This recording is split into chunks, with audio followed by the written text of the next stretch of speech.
Wrestling fans around the corner, around the world, I'm Dan Marty. And I'm Barry Darso. Unbelievable, a brand new Wrestling Insider special edition is up next as we go back to the year 1987. Stand by. Wrestling fans, we missed him in Tampa, but have no fear. Demolition X, the masked superstar, one half of the greatest tag team in WWE history, returns to MWF Studios in downtown Melrose, Massachusetts for two big nights. Saturday, May the 22nd, Sunday, May the 23rd. X will be taping historical episodes of Wrestling Insiders along with live shows featuring cyber autograph signings. Demolition Smash signed a limited number of photos when he was with us in Florida. X can add his signature to give you a beautiful collectible. Head on over to bostonwrestling.com to pre-order yours now and keep wrestling legends working. Wrestling fans around the corner, around the world, I'm Dan Marty. And I'm Mr. USA WWE Hall of Famer Tony Atlas. The road to WrestleMania has begun. Wrestling fans are looking to add to their man caves. You got to see what we have in the eBay store. Check it out. At Night of Champions 2020, Tribal Chief Roman Reigns successfully defended the WWE Universal Championship against his cousin, Jey Uso, in a must-see battle. Here is your chance to own a piece of Roman Reigns moments before battle on this beautiful limited edition autographed 11x14 poster direct from friends at WWE. It's number 19 of only 50 made. Includes WWE authentication hologram on the poster itself, suitable for framing and matting. You'll also receive a bonus Legends autographed 8x10 photo and an on-air shout-out on Wrestling Insiders as our thanks for helping keep Wrestling Legends working. Get this ultra-rare Roman Reigns autograph poster now. Boston Wrestling Sports and the MWF explodes into a new year of unknown with professional wrestling content galore, and we need you to join our family. Every Tuesday night at 10 p.m. after we review the previous night's Monday Night Raw, it's Wrestling Insiders at your house with the unpredictable WWE Hall of Famer, Mr. USA Tony Atlas. Wednesday nights after WWE, NXT, and AEW at 10 p.m., you never know who's going to show up on Wrestling Insiders Special Edition. Every Thursday night at 10 p.m. after our NXT and Dynamite review, it's Marty Jannetty's No Holds Barred Sex, Drugs, and Rock and Roll journey through the 80s and 90s on Wrestling Insiders Party with Marty. Friday nights after the lights go down at the Thunderdome on SmackDown, it's John Cena Sr.'s Wrestling Insiders Fabulous Fridays. Plus, look for classic clips, bonus live episodes, pay-per-view watch-alongs, and more. If you want early, ad-free access to all of our Wrestling Insider talk shows, our acclaimed studio shoot interview DVD library, and to help keep wrestling legends working during the worst of times, for less than a cup of coffee at Starbucks, join our growing family at patreon.com/Boston Wrestling. Expect the unexpected in 2021. This is Mick Foley. This is Harley Race. This is Shelton Benjamin. This is Mr. Wonderful Paul Orndorff. This is the Monster Abyss. And this is Daniel Bryan. This is JBL, and you're watching the MWF. Be there live.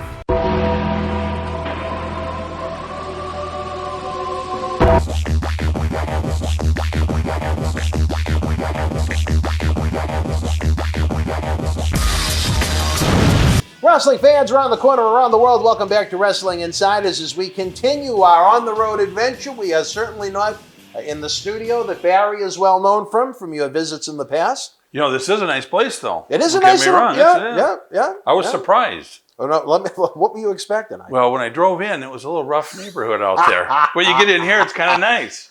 If you would have seen my reaction last night in the dock when we drove in, I didn't know if we were going to get out of the car, but that's a different story for a different time. We are happy to be here. We're on the road in Tampa, Florida. We have 9 great guests scheduled to be with us as part of WrestleMania weekend. Not quite sure when you'll see this episode, but that's when it's being taped. We had the Wrestle House that we talked about so much. Barry is one of 9 featured superstars we have, which is probably going to leave me with no voice by the end of this excursion, which Linda Marotti might like.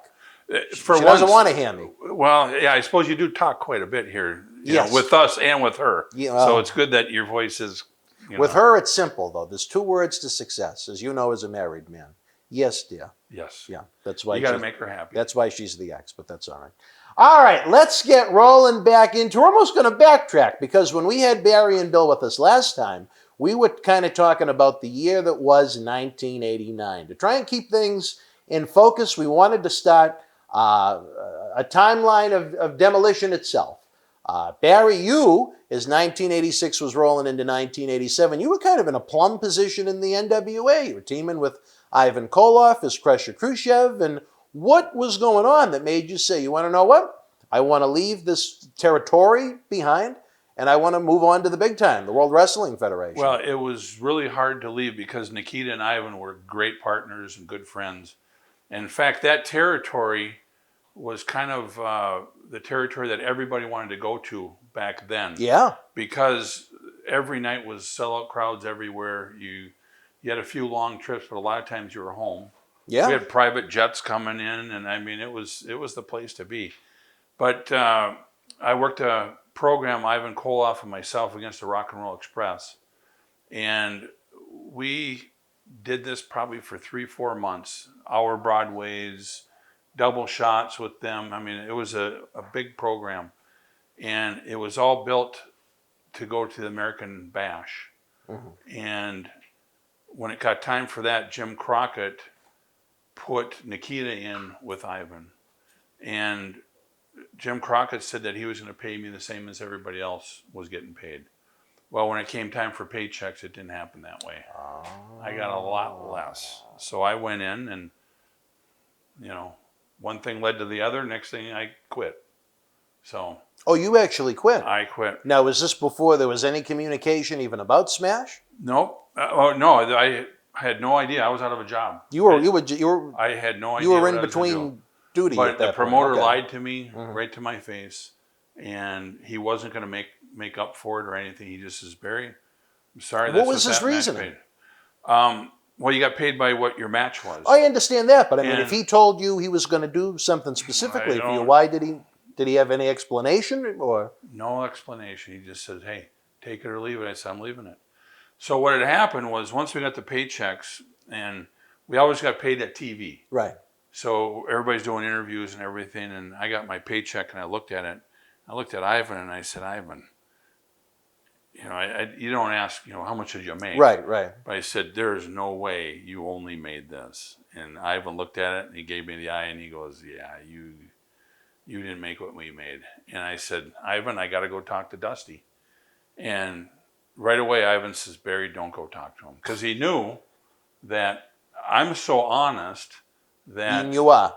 And if he says what he says, he better do what he says. Otherwise, I can't work for a guy like that. So I went and talked to Dusty, and Dusty says, "Barry, baby," and I was good friends with Dusty. And he says, "Barry, I'm really sorry, but this is out of my hands. I knew nothing about this. This is all Jimmy. You're going to have to go talk to Jimmy." And I said, "Well, Dusty," I says, "I'm going to leave this belt on your desk because when I go in to talk to..." 6-man tag team champion? We were the tag team champs, and me and Ivan. Oh, you were the tag champions. Okay, yeah. Okay. I left the belt there, and I said, "I'm going to leave this right here because I got a feeling when I leave there, I'd be leaving with this," kind of a deal. Mm-hmm. So I went in there and talked to Jim. I was very nice, and he just hit me the wrong way. The way he said, either you take it or you leave it. It was that kind of a deal. Disrespectful. I was ready to freaking knock him out at the time. Yeah, and he's just this little guy. And he looked at me and he said, "So what are you saying?" I said, "Well, this is my last day then. There's no sense in being here anymore. You already paid me. We're square up. We'll see ya." So he kind of, looked at me, and I went back, and the whole crew there were so great that, it was really hard leaving. I hugged and said goodbye to everybody, and everybody said, "Good for you. You stood up for your..." I suppose when I was gone, they're going, "That what a dumbass he is," right? But well, it could have happened to anybody, It could have happened to anybody. And if he would have told me that before, then I would have been fine with it. But that's not what, a verbal contract to me is a verbal contract. So when I left, that was the end of it. And I didn't want to leave Ivan, and I didn't want to leave Nikita. But they both understood. So I went home, and I thought, I need a break. Because I've been on the road for, 4 or 5 years now, every day, double shots, beat up. It was tough. And you spent a lot of time in Mid-South, which was Yeah. probably the worst of the worst. Yeah, I went from Mid-South, went to Florida, championship wrestling, to Georgia, to there. So, I wasn't even home to Minnesota, I think maybe one time in 5 years, maybe. Really? Oh, I worked every single day, but it was great because by the time when I left there, I really knew how to work. I was confident about doing anything. Did you ever work for the Ghanaians up in Minnesota? Nope, never worked for them. Isn't that funny? I ended up doing shows from other promoters for Vern, but never worked for Vern. For him himself. And okay. I knew Vern and I knew Greg. Isn't Gagne, that too. weird? Yeah. And as a Minnesota guy. Yeah. And I grew up watching that. So I was home and I told my wife, I said, I don't know what we're going to do, but I said, I just need a couple months off. I said, I've been to Japan already a few times. I said, I'm going to call those guys up, but I don't want to call them until I'm ready to get back into work. And I kind of knew I had a job there. So I trained at Ricky Steamboat's gym a couple of times and talked to Ricky Steamboat, and he was in the WWF at the time. And then Dave Hebner was a referee up there. So Ricky said to me, he goes, you want me to talk to Vince for you up there? And I thought, well, there's no chance I'll get a job up there. But yeah, go ahead, Ricky. Do whatever you can. So he was with Dave Hebner, and Dave Hebner went up and talked to him too and said, hey, you got to hire this guy. He's a great guy, big guy. Nobody up here knows who he is or anything. So next thing you know, Vince McMahon calls me up. Barry Darso, Vince McMahon. So he says, what are you doing nowadays? And I said, well, I'm getting ready to go to Japan. It's my first phone call. And he says, well, I'd like to have you meet up at the office here. I want to talk to you. So I said, perfect. When you want me to come, He says, well, how about tomorrow morning at, have a, ticket for you and fly out at 7 a.m. I'll have a limo pick you up. And I said, well, Vince, I got to check my schedule. I said, like I got stuff going on. Yeah, like you had something else to do. Yeah. And he kind of laughed and he said, yeah, I'm ready to go. So I flew up there and I signed a little non-compete contract because they had to show me this whole book of what the gimmick was and everything. And so he says, so they introduced you. Their idea when they brought you in was they were going to recast you as Smash. Yes. Okay. Yeah. So they didn't know, and I didn't watch WWF wrestling at the time, so I didn't know there was already a Demolition that was on TV or anything. So when I opened the book, there was probably 20 different pictures of the character of Demolition. And he said, I don't know what exactly you're going to be doing or anything, but would you be interested? And I said, shoot, I would love to, definitely I'm interested. So they already shot the 2 matches they taped with Randy Cully as Smash. Yeah, Okay. They must have, I guess. I don't know. But he said, I said, well, who would I be partnered with? And he goes, Bill Eadie. I said, oh, Bill. I said, I met Bill. I said, he's a great guy. I said, yeah. I'd love One to of be the best. partners with him. And he said, well, I got to talk to Bill about this. He's in Japan. And, I got to make sure that he wants you to be his partner and all that stuff. So I said, the only thing, Vince, I said, I need to have a couple of months off, 2-3 months, just a break. I said, I need to get my head right. I need to start training hard again and, get rid of, the aches and pains I have, which I didn't know. I thought they'd go away, but they got worse, when you take a break. You're still feeling it now. Yeah. So anyways, he said, all right, I'll call you back in a week. So he called me back in a week. He says, Barry, he says, I want you to come up here again. He said, like you to sign a contract. He says, you take, 3-4 months off. We'll pay you anyways. And we'll meet you in Tampa, Florida for the Super Bowl. So they had a big Super Bowl party. So, did they? Right at that same weekend of the TV show? Yeah. Really? Okay, cool. Something like that, or Yeah. No, but I didn't work for like 3-4 months. So my first day was the Super Bowl party. Then they did TV. It's kind of a deal. Yeah. Oh, okay. I got you. So Bill right away said, oh yeah, I met Barry. I know all his friends. I know everybody. He's a good guy. Let's get together. So that's kind of how it all started. And when all that happened, I thought, this frickin' Jimmy Crockett, what an asshole he was. You know what I mean? And I always liked Jimmy, but when it came to that right there. Was that the only instance you had with him like that? Only That one time? Yeah, one time. Really? Huh. But I've always learned you do it one time. It's you give him a chance to do it again, They'll and then do it again, do it shame on again. you the second time. Exactly. So I just nipped it in the butt right there. And if he would have said, Barry, you know what? I'm sorry. That's what that match paid. How about I give you this other match and we'll make up that monies for you? There was not even a... You would have been willing to be a little flexible. Because then it would have said that he was wrong.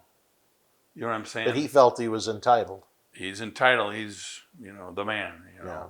So leaving there, being around Ric Flair and Dusty and, the Rock and Roll Express and,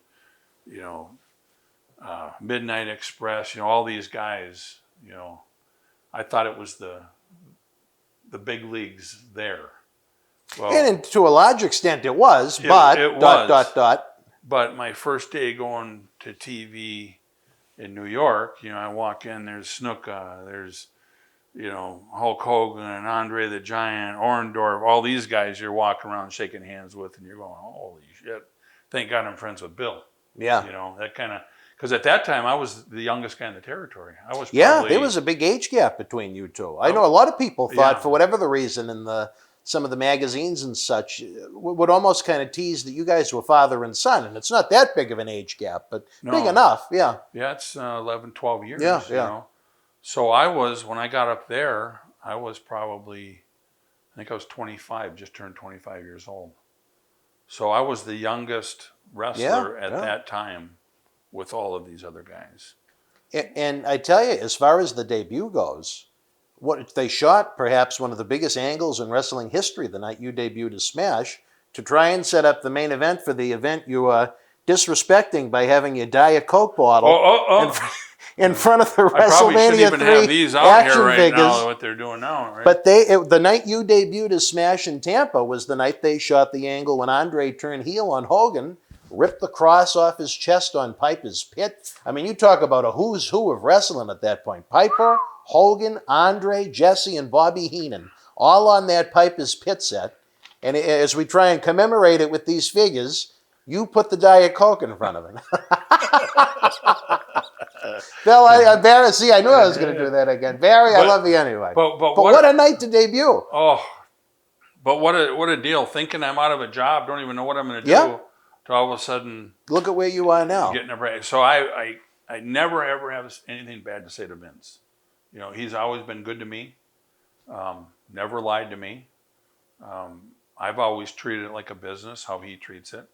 So when all of a sudden, you're getting beat every night and you lose your job and everything, that's just business. Mm-hmm. You must have done something that your business wasn't as good as it used to be or whatever. Well, sometimes, things just need a fresh coat of paint. Exactly. Just like a house. Yeah. You still love your house, but sometimes it needs a fresh coat of paint.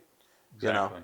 But take us back to that night, January 1987, Tampa, Florida, the Sun Dome. We mentioned the big angle where Andre went heel after so many years of being the beloved French giant, turning heel on Hogan, and all of a sudden, a guy that looked a lot like one of the Moondogs didn't look like one of the Moondogs anymore. His Axe and Smash were back in action with the luscious one, Johnny V, as the manager. To be honest with you, I can't remember really any of that stuff anymore. Yeah. It's really strange. There's things I can remember, and there's other stuff that it's like, I don't even remember the night. And it used to be where I remembered every single thing, every match I had, everything. But really? I remember being with Johnny V, and I can remember, and maybe because Bill and I talk about it a lot, Johnny V was a great guy, but he just wasn't our manager for what we were doing. Mm-hmm. Because Johnny V was kind of the jokester, and on TV he wasn't a real serious manager. Yeah. And he was I do remember going out there though and just destroying whoever we were. That was kind of our deal. But with Johnny V out there, the Demolition wasn't serious. So, right, yeah. So I don't. And on top of that, he also had another heel tag team. He had the Dream Team at the same time he had you guys. Right. And I remember when, we talked to Johnny a couple times and said, Johnny, we need to be a serious team. We'd rather you not be joking during the interviews and all that. And he'd, but then right away, then he'd do it even more. Well, that was his gimmick, yeah. That's well, all we knew. and then Johnny's probably thinking, who in the hell are these two guys? They ain't going to make it here. We already got all these other tag teams, right? Yeah. Who knows what he's thinking? So after a while, then Vince asked us, he said, are you guys happy? What do you need? So right away we said, well, we think we're going to need a different manager, one that's more serious. Nothing against Johnny V, but we need somebody that's going to make us vicious. And he says, I see the same thing. No, so good. Vince already had the idea what he was going to do. Same thought process. Right, but just wanted to see where we were going with it. And he said, well, who do you think should be your manager? And both of us at the same time said Mr. Fuji. I couldn't see Heenan. Nope. Because it would have been comedy. Right. Jimmy Hart. No. He also had several tag teams on top of it. Yeah. Slick. No, it had to be Mr. Fuji. Yeah. I think that was probably the best and really the only choice. And we asked Vince if we could talk to Fuji before he did. And he said, yeah, because we wanted to ask Fuji to see if he would be our manager. And right away, Fuji says, definitely, I'd love to be your manager. But then Vince threw in the deal where he put the paint on. So Fuji wasn't real thrilled about that. Oh, he didn't know the eye paint was going to be involved in it. Right, so every night he had to put that eye paint on. So I don't think he was real thrilled about that. At least it wasn't the whole face like you guys. Yeah, and I don't know if it was kind of a rib from Vince or, you never know. But Fuji ended up being a shooting manager for us also. Oh, really? Because him in the ring, he was good in the ring and knew the psychology and everything. So every match we had, he really critiqued it and said, you guys are the shits at this. Oh, great, do this every night. So Fuji had a lot of input, and we trusted what Fuji was saying. So that's what made the team. Was Johnny V disappointed that he lost you guys? I don't think he was. Oh, really? Okay. We never really talked about it, but we were always friends, because he ended up with another tag team, and for him it was he's just a manager. Yeah. He just does what he does. But I suppose after a year when we were getting over and everything, then he's probably thinking he was out of a job. Yeah, he wasn't even there anymore. No, he wasn't feeling so luscious. Yeah, maybe I shouldn't have been a jokester on the interviews. But it just made sense with Fuji. It was a perfect fit. It was the perfect fit for what they had in that company at that time. It's funny, the new guys coming up and everything, they always say, I got to win the match and everything. And I always say, well, we never really won a match. We cheated everything we ever did. We never straight won a match. Yeah, you're right. When you look at it from that point of view. When it was angles that we were doing, you never won. You're the bad guy. You cheat all the time. That's what makes you. That's what's lacking in wrestling in 2021. No one cheats anymore. Exactly. Or with few exceptions. Referees are so good now, though. They don't miss anything. Is that what it is? That's what it is. You know what I love? The one that gets me is, remember when a count-out used to be a finish? Oh, yeah. And now every wrestling show, and we have our friend TJ in the background. Every time you watch a wrestling show, every time they go outside the ring, they're on about 80 seconds. 6. We'll be back after this timeout, fans. 7. And the match never ends.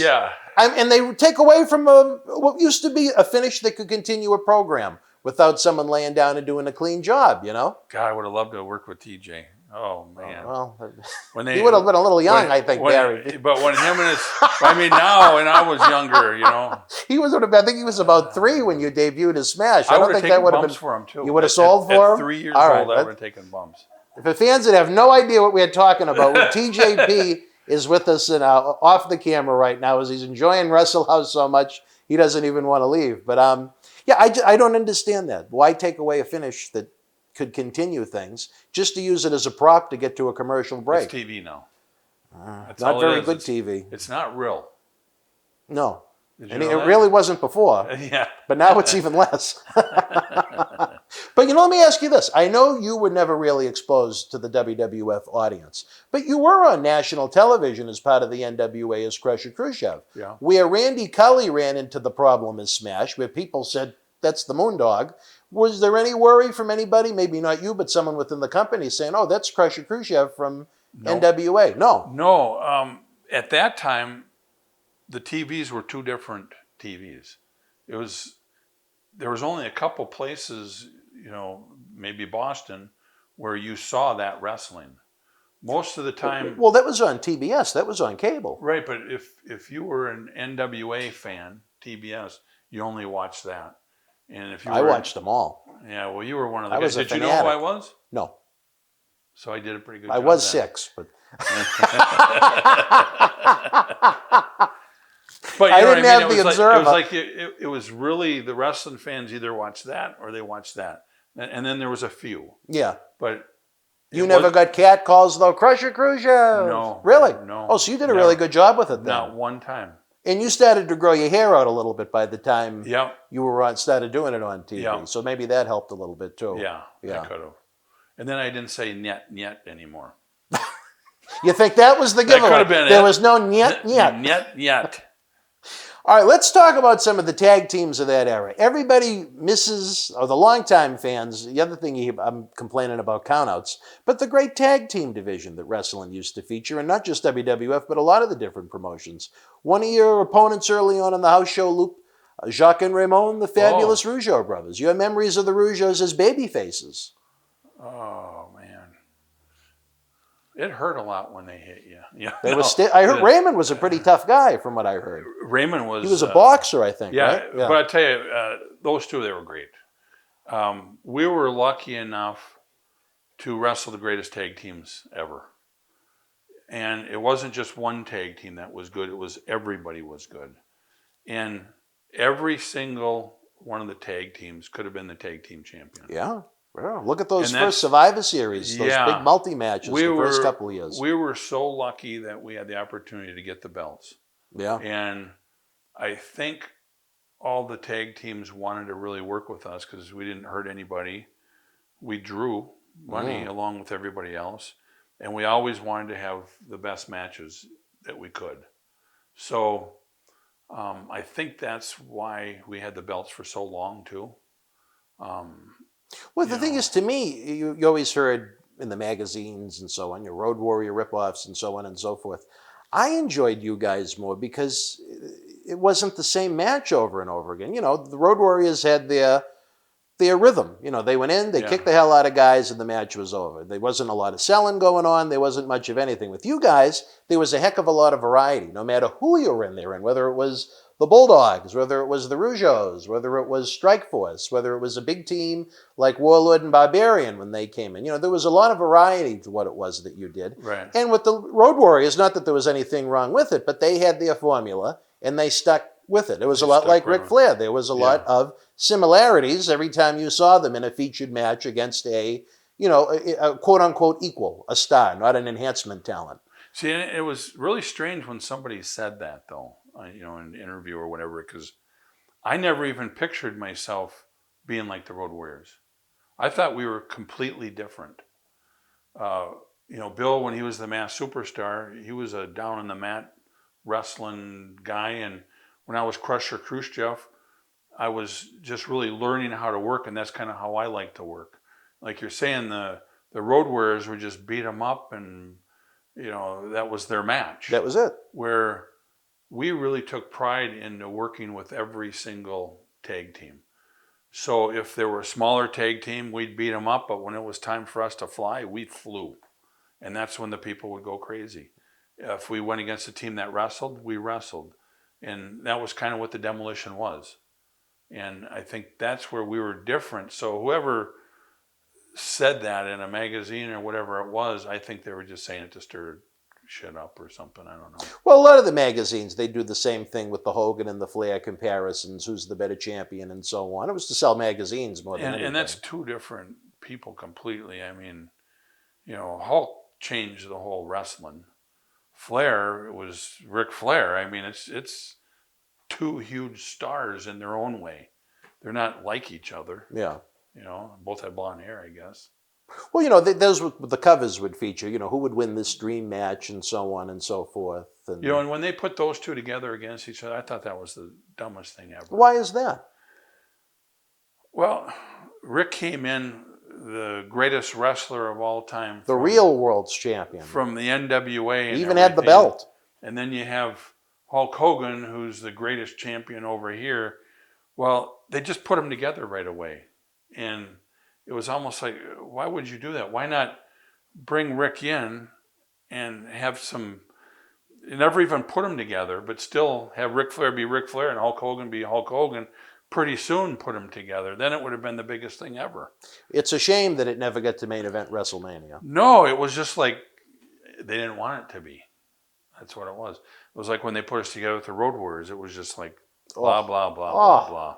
We'll get there at some point, but even thinking back to it as a kid, I'm disgusted. I hated how that played out. It just was terrible. Yep. Yeah, well, that's another. We'll get to 1990. Wrestling fans, I'm Dan Marty. And this is the man of the hour, Leo Rush. It was all over BostonWrestling.com and our social media. But Leo, brother, they got to check out some of this merch.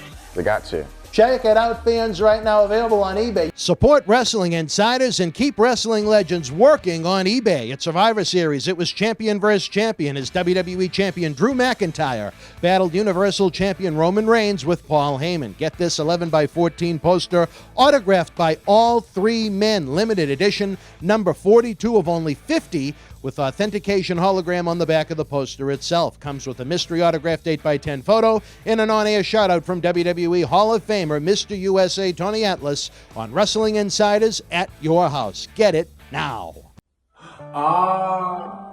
Cheer. Why, hello. I would ask what was on your mind, but I already know. You want to know what has got my beard looking oh so majestic. And I'll tell you, it's sexy as hell beard care. Coconut oil, vitamin E oil, almond oil, both sweet and bitter, shea butter, it's all natural. Yes, JTG has actually come out with a high quality product. So support your boy by going to sahbeardcare.com and take one step closer to becoming sexy as... All right, wrestling fans, welcome back to Wrestling Insider Special Edition as we continue our trip down WWF memory lane when it was a little bit more wrestling, a little less entertainment. Here with my good, long-time, close personal friend, a man I had to track down for years, almost like I was a bounty hunter, Mr. Barry Darso, Demolition Smash, Repo Man, Crusher Khrushchev. What else were you? Man Mountain Darso, Blacktop Crusher Bully. Darso, Blacktop Bully, Zarmongo. Hole in One? What was Hole that in name? One Darso. That's so much. You yeah. had a But few you know what? over the Because years. of you, it's why I've been going out on the road. Imagine if I didn't have such a great passion I to wouldn't find have been you. out here You would have been back in Minnesota, a happy camper, fishing and hunting. and you would have been with no playing independent shows, no autograph signings. But think of all the disappointed fans. Yeah. I honestly say, and I've said this before, and I mean it, I think, and now I've been involved in wrestling since I was in high school in 1993. We've been doing our own thing here in Boston wrestling. It'll be 20 years in September. One of the great accomplishments I have done, I think, was trying to convince you to do that meet and greet the day of WrestleMania 23 and get you guys back together again after 17 years. The two that I considered the greatest tag team of all time, and you're just as good a people too, which I think is even better. I appreciate that, and thank you for getting us together too. Well, it was, and we talked a few times in between that, but I had my life and he had his life, and that was the one thing wrestling. I always had a life outside of wrestling, and wrestling was the greatest thing I ever did. Mm-hmm. But I knew it would come to an end, and like for everybody. Yeah. But the great thing is right now in 2021, nostalgia is cool, and it continues to be. Yeah. I think there are more fans right now of wrestling that don't watch than do. Those fans of the 80s and 90s that gave up on it once it turned into... Well, and then what's crazy is you get 4 and 5-year-old kids that come up to you and, you were smashed, what happened to your hair and all that stuff, but they're big fans. Because you got action figures like that out, you're in video games, you get WWE huge. Network, you got YouTube. Sometimes my ex's little one, he'll come up with the strangest names. I'm like, well, how do you know him? He goes, I saw him on YouTube. And I think it's great. I think it's crazy at the same time, if that makes any sense. Yeah, it does. It does. Yeah, I've been the luckiest guy in the world. I tell my son that all the time. I said, Dakota, I said, I'm the luckiest guy in the world. I've traveled all over the world. I've had the greatest friends in the locker rooms and the greatest partners. And, any day I could call up anybody and say, hey, I'm coming to Tampa. You want to meet and go out for lunch or something? There's somebody in Literally every state, anywhere, yep. every country. I've just been lucky. It's just... Any serious injuries that weigh you down nowadays? Many. What do you got? Well, I got a new knee about 3 years ago. Oh, did you? Was that when you decided to call it a career That was in the my ring? last day even thinking of going in the ring. Really? I had a real serious head injury. Mm-hmm. I've had quite a few, but one that really stood out. I know you had some serious concussions. Yeah, that messed me up, and it cracked a couple of vertebrae in my neck. Wow. I've had shoulder surgery. Just went not too long ago, and they said I need a new left shoulder, which I said I can't do that. My Why? back, I'm not ready for that yet. Oh, okay. I still go to the gym and do things, and Oh, do you? Oh, but it doesn't look like it all the time. But and my back's pretty messed up. I just had a shot, in fact, a month ago in my back, and they want to do surgery on that, and I just said no, I'm good without it. But other than that, you're in good shape. Other than that, I feel like $1 million. Can't remember a lot of stuff, but it might be just me getting older too. Can't remember. Oh, come on now. You're not that old. But it used to be, and I'm not exaggerating, I could remember every single match, everything I did in the matches. Really? If you called me up one day and said, hey, Barry, I just started a new wrestling organization. I want you to be the guy that tells everybody the finishes and tells all that, I'd have to say I can't do it anymore. I can't even remember how to even, if you said top wrist lock, I could do that, but I couldn't remember how to do any of the moves if you called it. Really? Oh, yeah. In the ring, we used to just have it and somebody call something and blah, blah, blah. I wouldn't even think about doing that anymore. Well, isn't that interesting? I've known you now 14 years, and in our interactions, I don't think you've slowed down at all, but maybe it's just specific... It's all the memories of specific things, or? Well, I've talked a lot about what we talk about to different people, so I think it keeps it fresh. But the in-between stuff, I just don't remember, and sleep, I probably sleep 3-4 hours, maybe a night. Yeah, it's... Why? Now, what are your sleep problems? Is it headaches? Or? I got headaches all the time. Yeah. All the time. In fact, my wife never even knew it. And we were at the doctor's office not too long ago, and the doctor said, Barry, how's your headaches doing? My wife says, headaches? I didn't know you had headaches. And I said, well, yeah, 24 hours a day. Like right now, it's just pounding. Really? But I've learned to live with it. I got ringing in the ears all the time. Really? Yeah. Wow. It's hard. Some people say, hey, can you do some of the interviews? And I try to yell like I can't yell like that anymore. It really hurts, But, it's just, I'm okay with it now because I've lived with it for so long, and I don't take any drugs. I don't, it's probably why I'm so heavy. I eat all the time, but. That's your medicine, a good meal. Yeah. I know you said your wife is a pretty good cook. Oh, I love my wife. She's the greatest. She can cook. It's hard when she makes a lasagna to go eat a lasagna at an Italian restaurant because she makes it better than anybody. Yeah. Now, did you know your wife from Minnesota, or did you meet her in the Carolinas? No, I met her once. I met her in North Carolina. She's a North Carolina lady. Okay. Yeah. In fact, Missy Hyatt introduced me to her. Really? Because I used to train at a gym down there, and then there was a tanning salon that was about 3 doors down, and my wife did nails there. Oh. And I used to walk by every day, and I'd look at that girl in there with a mini skirt and this little skinny girl, and I like that girl. Now, just to clarify, you don't mean she had physical relations with Kevin Kelly nails? No. Well, you said she did nails. I just wanted to make sure. No, don't say that. No, she did, So, she wouldn't like that one. But anyways. Sorry, Mrs. Dassel. It was meant in jest. So Missy Hyatt used to go to the tan salon there, and one time I saw Missy Hyatt, and I said, I need to meet a nice girl. I said, do you know any? She goes, oh, I know a really good one. She does the nails over at the, the nails over at the tan salon. So I said, let me meet her. So one day, I just had knee surgery, and I was All the way back then? Back then, my first knee surgery.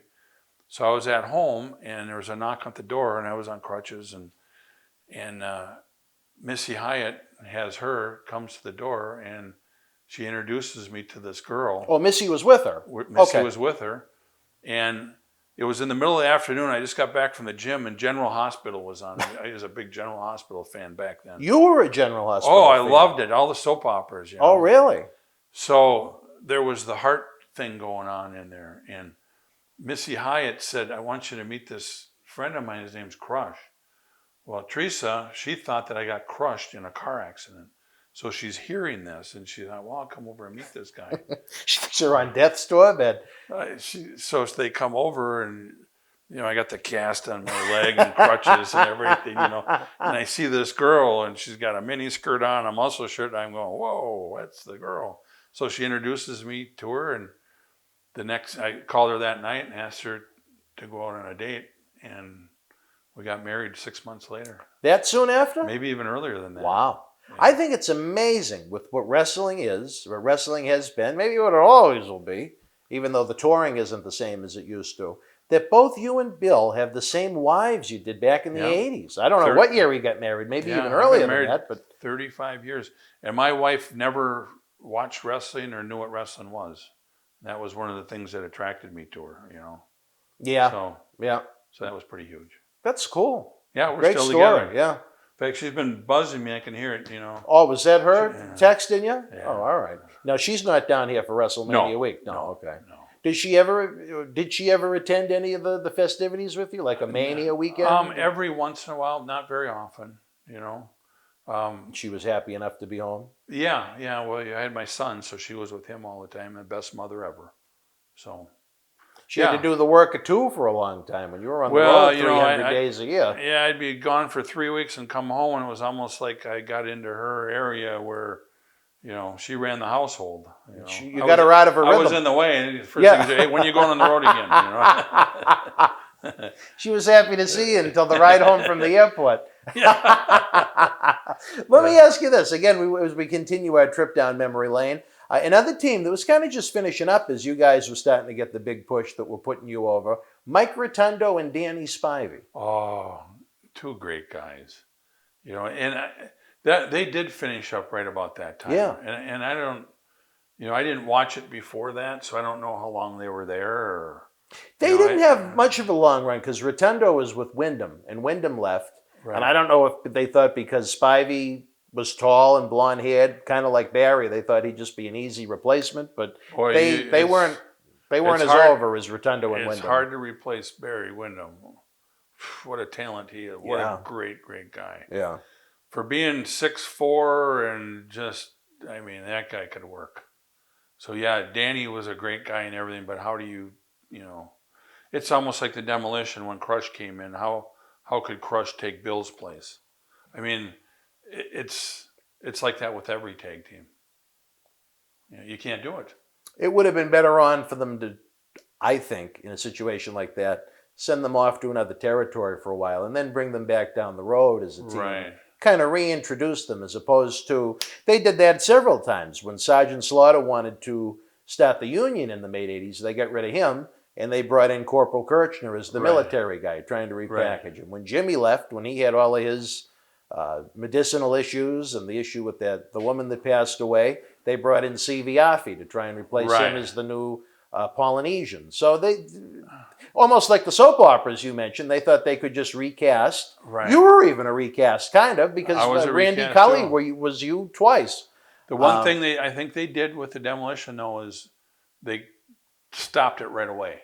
Yeah, before they got too far into it. Before they did 20 realized, TVs. I think they realized, as a kid, I knew who that was. Right. And again, they debuted in early, so I was 6 years old when they debuted on TV. Right. If a 6-year-old knew, what did the average fan think when they saw that guy come out? Yeah. So just unfortunately, it just wasn't going to work. Right. Yeah. Yeah. And he had a pretty great run as one of the Moondogs, too. So well, they were a great tag team. It's not like he was some enhancement talent or he was someone coming in from a new territory. He had a very lengthy run in that company. Yeah, I just happened to be at the right time, the right place, and, had great friends, Ricky Steamboat and Dave Hebner, and Earl Hebner talked to Dave, and, I mean, that was the buddy system that got me the job, and, I always tell those guys, thank you, I mean, it was huge. Yeah. Well, it's good to have friends, That's why you never burn a bridge. What do they say in wrestling? On the people you meet on the way up are the same ones you meet on the way down. With me, on your way up, I was sitting there as a 6-year-old eating popcorn at the Garden. Now on the way down, you're sitting here with me in some random home. The day I lose my wallet and the day after I left my computer on an airplane, yelling and screaming like a madman. I can't believe you left your computer on the plane. I can't believe they got it back for me so quick. I have to say this, Southwest Airlines, baby, thank you. Because this had all my notes for 9 interviews this week in it. Probably phone numbers and probably some other things in there. Oh, man, I had the biggest meltdown. When I tore the room apart back there. Imagine the language that went along with it.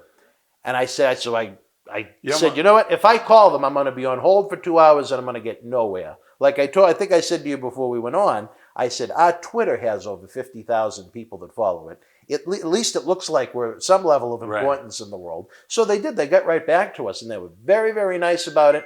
They sent me a link for, lost items that said it could take up to 30 days for your item to get back to you. And I almost passed out at that table. I don't know how they can say 30 days if you left it on that plane today and you said, well, there's got to be a computer that came off of that plane flight, this, and this. Well, I'll be there. I'll come there right now.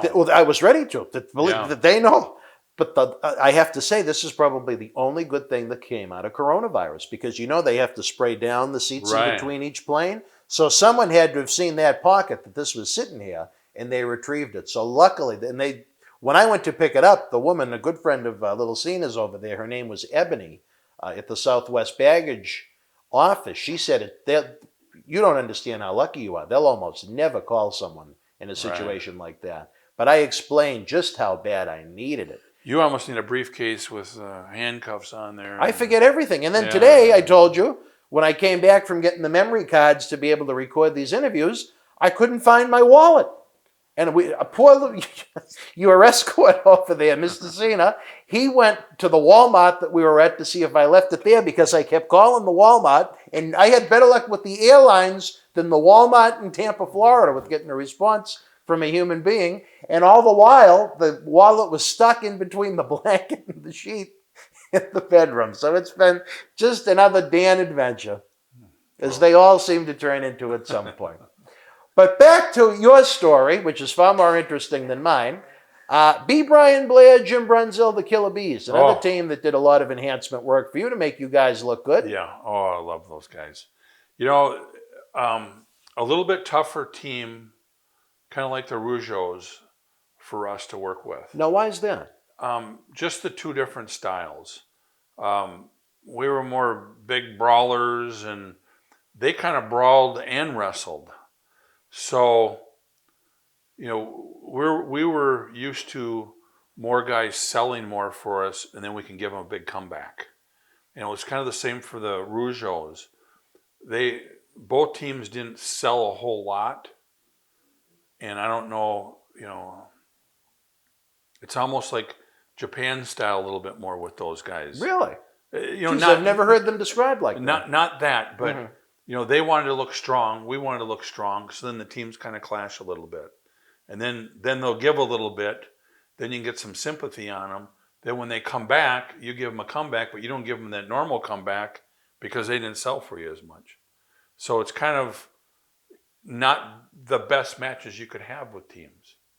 So you don't think your matches with the Killer Bees were your best, is I guess what you... No, they weren't. But they were good. And they might be saying the same thing about us. Hard to work with the Demolition because they don't sell for us, and that's where it's a little tougher. Not every team can work with every team. Right. And the Rougeaus were kind of that same thing.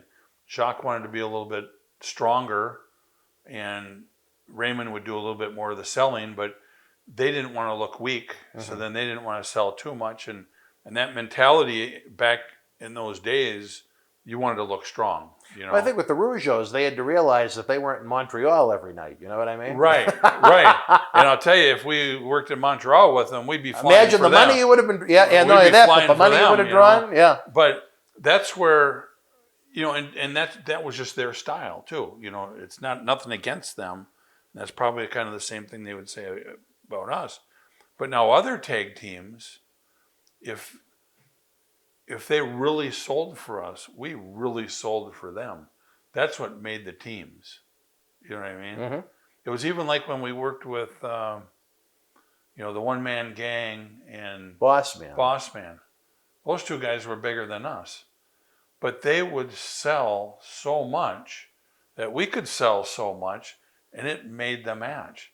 I mean, you'd hit Akeem, and he'd be, you know what I mean? It was just huge. And then eventually he'd take a bump.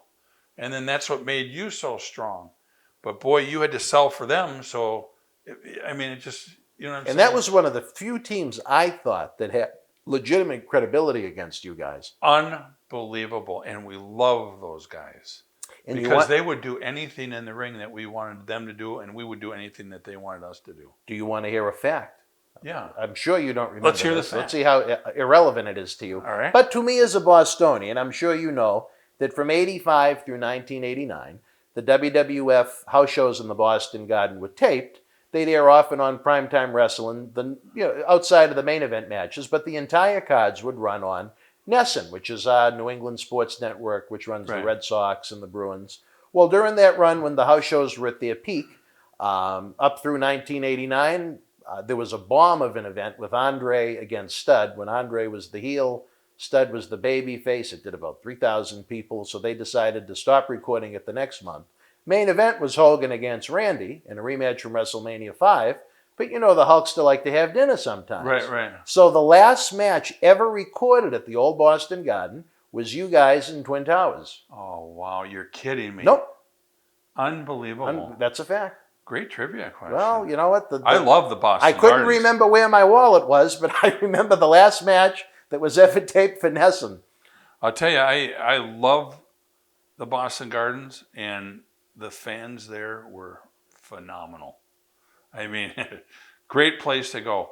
When you're a heel, boy, they made you a heel, you know. And by the time crowd. you guys got there, it was even tamer, because even long before I was a fan, they used to have a net that would hang above the ring, because there'd be so much shit the fans would throw from the we balcony. get hit by golf balls there. Did you? Quite a few times, yeah. And I'm sure, did you ever hear the story about what happened to Blackjack? Oh, with the knife, the stab? The knife dipped in pig fat? Oh, I didn't hear I that. mean, what a violent, just a thought. He was working Pedro for when it was the WWF world title, and on his way down to the ring, some guy brought in a knife, it dipped in pig fat, and just 70 stitches. Oh, man. He's lucky he didn't die. Lucky they didn't get an infection. There may be no Fiend or Bodellis nowadays if that knife went a little deeper. Did they ever catch the guy? I don't know. But But I it wonder was... if that guy watches it now and thinks, why did I do that? Well, You know? we didn't forget. We got our eye on you. Whoever you were, the man that brought in the knife dipped in pig fat in the mid-'70s to the old garden. Please come forward. We're looking for, and your son is in law enforcement. Yep. He's a deputy at the Sheriff's Department in Roscommon, Michigan. Can he track down the man with the knife dipped in pig His fat? dog can track down anything. Well, you know what? Maybe there's some residue left on this knife from the 70s. It's like the OJ case. His dog is unbelievable. Oh, man. Well, I know you're awfully proud of your son. I You're going to love be my heading son. a little further north soon than you are now. Yeah. And that's virtually impossible. Yeah, going from cold to maybe colder. Going from 4 feet of snow to maybe 6 feet of snow. I mean... And I do want to state on film, folks, that this man has promised to take me to a Minnesota Twins game for almost 15 years now, and I have not gone to that game. But I'm not going to hold it over his head. You know what, though? I haven't been to the Twins game either. So Have you been to the new stadium or no? I was there one time with my wife and my niece. Oh. We sat in the nosebleed section, and I said, I'm never going back to the Twins game again. Why? If I got to sit up Oh, there. because it was so high. Oh, it was so high and brutal and cold, and oh, man. It looks like a really nice stadium. Oh, it's beautiful. If you get down to the lower seats, it's beautiful. Is it? But Well, your friend over there that got you earlier, he is going to be, well, he's a huge fan of the team that's going to be in your new neck of the woods. He's a big Tigers guy, believe Tigers it or not, guy. even though he's from New Hampshire. But so it's not like I go to the games all the time, and I all said, right, I'll let you out of it. Hell with Dan, I ain't ever bringing him. No, I don't even go. So What do you have a favorite sport? I haven't been watching much sports lately. It hasn't been. It's weird watching it without fans.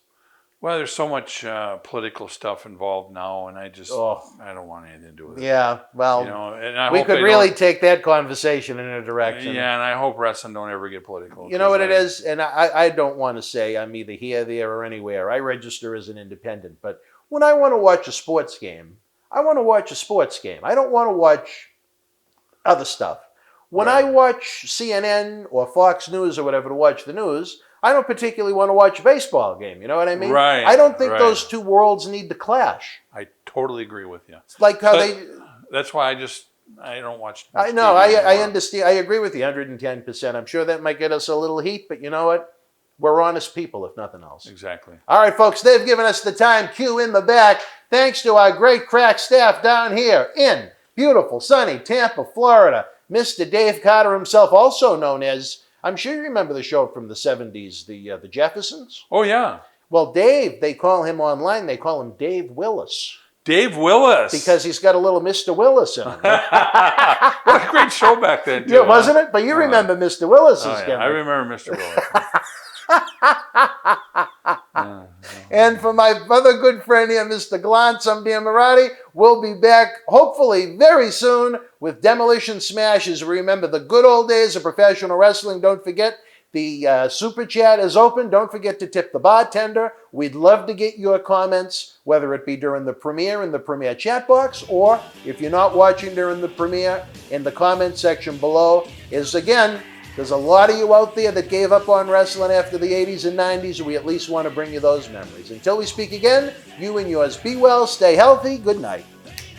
The World Wrestling Federation was live at Tingley Coliseum in Albuquerque, New Mexico, Sunday, May the 12th, 1991. In the opening contest, IRS beat Superfly Jimmy Snuka. Bret Hitman Hart victorious over the Barbarian. The Bushwhackers defeated the Orient Express. The Dragon with the win over Haku.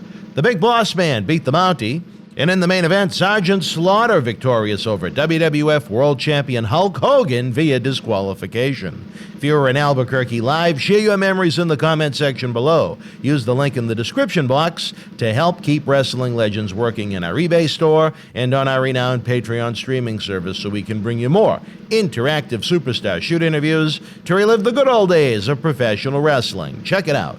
Boston Wrestling Sports in the MWF explodes into a new year with professional wrestling content galore and need you to join our family. Every Tuesday night at 10 p.m. after our Monday Night Raw review, it's Wrestling Insiders at your house with WWE Hall of Famer Mr. USA Tony Atlas. Wednesday nights at 10 p.m. after NXT and AEW, join Rotating Legends on Wrestling Insiders Special Edition.